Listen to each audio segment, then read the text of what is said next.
నేను 21 సంవత్సరాల నుంచి ఈ సభలో ఉన్నాను.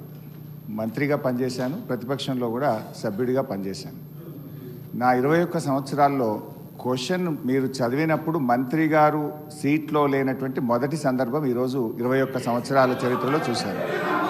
కొన్ని సందర్భాల్లో ఏదైనా ప్రత్యేకమైన కారణం వల్ల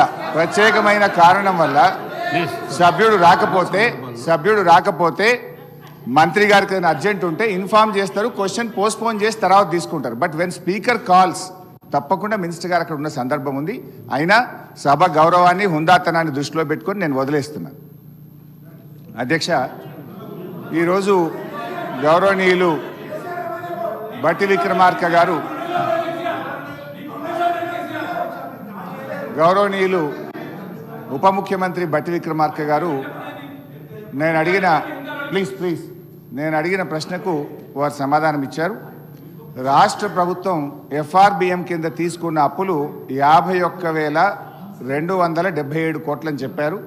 అఫ్కోర్స్ ఈరోజు ఉదయం నేను రిజర్వ్ బ్యాంక్ ఆఫ్ ఇండియాది కూడా రిపోర్ట్ తీసుకున్న పొద్దున్నే నెట్లో.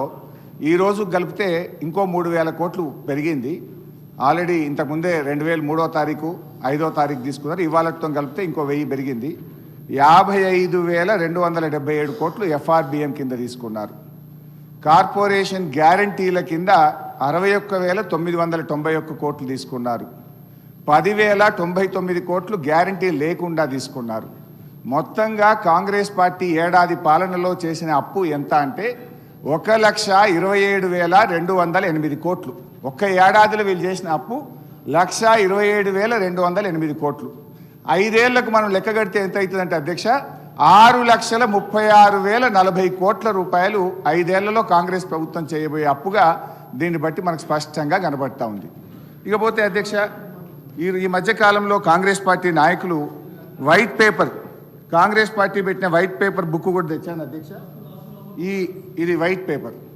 అదేవిధంగా బట్టి విక్రమార్క గారు ఈ సభలో పెట్టిన పేపర్. దీని ఆధారంగా నేను పోయినసారి బడ్జెట్ సమావేశాల్లో కూడా చాలా స్పష్టంగా చెప్పాను. మీరు గతంలో బీఆర్ఎస్ పార్టీ 10 ఏళ్ల కాలంలో 671 అని ఒకరంటారు, 7 లక్షల కోట్లని ఒకరంటారు, 711 అని నోటికొచ్చినట్టు మాట్లాడుతున్నారు. I challenge in this house, ఒకరోజు స్పెషల్గా డిబేట్ పెడతారా పెట్టండి, లేదు ఆడిటర్లను పిలిచి పెడతారా, ఫైనాన్స్ డిపార్ట్మెంట్ పెట్టి పిలుస్తారా పిలవండి. ఐ వాంట్ టు ప్రూవ్ 10 ఏళ్ల బీఆర్ఎస్ కాలంలో జరిగిన మొత్తం అప్పు కేవలం 4,17,496 మాత్రమే. కానీ గోరంతలు కొండంతలు చేసి గోబల్స్ ప్రచారం చేసేటువంటి ప్రయత్నాన్ని ఈ సభ ద్వారా నేను తీవ్రంగా ఖండిస్తూ ఉన్నాను. గతంలో గౌరవనీయులు బట్టి విక్రమార్క గారు ఎన్నికల ముందు ఆదాయాన్ని సమకూర్చడంలో కాంగ్రెస్ పార్టీకి అపారమైనటువంటి అనుభవం ఉంది, హామీలన్నీ నెరవేర్చడం మాకు పెద్ద సమస్యే కాదు అని ఎన్నికల ముందు చెప్పారు. వీడియో కూడా ఉంది, కావాలంటే పంపిస్తాను. ఇప్పుడు అధికారంలోకి వచ్చిన తర్వాత ఏమైంది, ఏడాది అయింది, హామీలు ఎప్పుడు అమలు చేస్తారంటే అప్పుల పేరు చెప్పి తప్పించుకునేటువంటి ప్రయత్నం చేస్తున్నారు. ఒక అబద్ధాన్ని 100 సార్లు చెప్తే నిజమైతే అనే విధంగా గోబల్స్ ప్రచారం చేస్తూ ఉన్నారు. అందుకే ఈ శాసనసభ వేదికగా సభ్యులకు, రాష్ట్ర ప్రజలకు కూడా ఈ 7 లక్షల కోట్ల అప్పు అని కాంగ్రెస్ పార్టీ చేస్తున్న ప్రచారం తప్పు అని ఈ సభ ద్వారా రాష్ట్ర ప్రజలకు నేను తెలియజేయదలుచుకున్నా అధ్యక్ష. ఆర్బీఐ కంటే గొప్ప వాళ్ళు అయితే ఉండరు అధ్యక్ష. ఇన్ఫ్యాక్ట్ అధ్యక్ష, ఈ 4,17,496 కోట్లలో కూడా 10 ఏళ్ల బీఆర్ఎస్ పాలనలో 4-5 ప్రత్యేకమైన విషయాలు ఉన్నాయి. 2 వరుస కరోనా సంవత్సరాలు రావడం వల్ల కేంద్ర ప్రభుత్వం అప్పుడు మొత్తం దేశం యొక్క ఎకానమీ అతలాకుతలమైంది. మీరు రాష్ట్రాలు 1.75% అదనంగా అప్పులు తీసుకోండి, క్యాపిటల్ ఎక్స్పెండిచర్ చేయండి అని కేంద్ర ప్రభుత్వం చెప్పడం వల్ల మనము తీసుకున్నటువంటి అప్పులు కూడా ఉన్నాయి.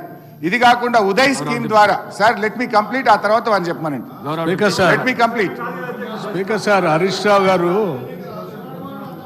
సభలో చాలా సంవత్సరాల నుంచి ఉన్నారని చెప్తా ఉన్నారు. వారికి అన్ని రూల్స్ తెలుసు, నిబంధనలు అన్నీ తెలుసు.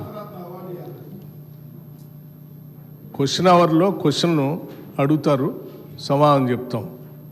క్వశ్చన్ ఏముంటుంది కానీ వారు షార్ట్ డిస్కషన్ లాగా ఉపన్యాసం చెప్పుకుంటూ పోతా ఉన్నారు. మరి వారికి అనుభవం లేకనా, కావాలని సభను తప్పుదోవ పట్టించడం కోసం చేసే ప్రయత్నమా? మీరు అడిగారు, ఈ అప్పుల పైన మీరు తప్పుదోవ పట్టిస్తూ ఉన్నారు, గోబల్స్ ప్రచారం చేస్తున్నారు, ఏదంటే సభలో చర్చ పెట్టండి. ఎస్, మేము రాగానే సభలో చర్చ ఉండాలనే వైట్ పేపర్ పెట్టా మీరు చేసిన తప్పులు అన్నింటినీ. మళ్ళీ కావాలని అడుగుతుంటే మాకేం అభ్యంతరం లేదండి. మేము అసలు పూర్తిగా ఈ సభకి రాష్ట్ర ప్రజలకి వాస్తవాలన్నీ తెలియాలనేటువంటి ఆలోచనలో స్పష్టంగా ట్రాన్స్పరెంట్గా ఉన్న గవర్నమెంట్ ఇది. ఏది దాచుకోవాలని ప్రయత్నం చేయాలి మీలాగా. సో మీరు వాళ్ళ చర్చ పెడదామన్నా ఫైన్, షార్ట్ డిస్కషన్కి వీఆర్ రెడీ. మీరు ఏదో ఏ ఫామ్లో ఇస్తారో ఇవ్వండి, గౌరవ సభాపతి గారికి ఇవ్వండి, వారి అనుమతితో వారు ఇస్తే టైం ఇస్తే we are ready to debate sir. అంతేగాని ప్రశ్నలంతా వదిలిపెట్టి మొత్తం పాత కథలన్నీ చెప్పుకుంటూ వారి చరిత్ర అంతా చెప్పుకోవడానికి ప్రయత్నం చేస్తే అది వినటానికి మేము ఈ ప్రశ్న క్వశ్చన్ అవర్ ఇట్లా వేస్ట్ చేయొద్దు అధ్యక్ష. ఎవరు భుజాలు తడుముకుంటున్నారో స్పష్టంగా అర్థమైంది, ప్రజలైతే చూస్తున్నారు. అయితే అయితే అయితే గౌరవ డిప్యూటీ స్పీకర్ గారి యొక్క సవాల్ను నేను స్వీకరిస్తా ఉన్నా. ఆల్రెడీ బీఆర్ఎస్ పార్టీ తరఫున మేము ప్రివిలేజ్ మోషన్ ఇచ్చాం. Privilege motion on honourable deputy CM we have given sir. That privilege motion is pending. Sir సభ మళ్ళీ సభను కూడా మళ్ళీ తప్పుదో పట్టిస్తున్నారు అధ్యక్ష.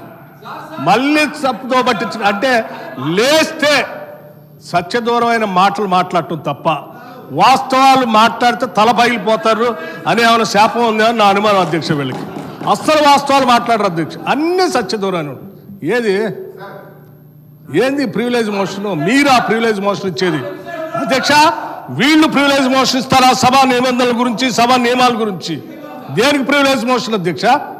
దేనికి? నేను నిన్న చూపించాను నేను అధ్యక్ష. రూల్స్ బుక్ వాళ్ళ హయాంలో తయారు చేసింది. పాత రూల్స్ బుక్ అన్నిటిని కూడా మార్చేసి వాళ్ళకు అనుకూలంగా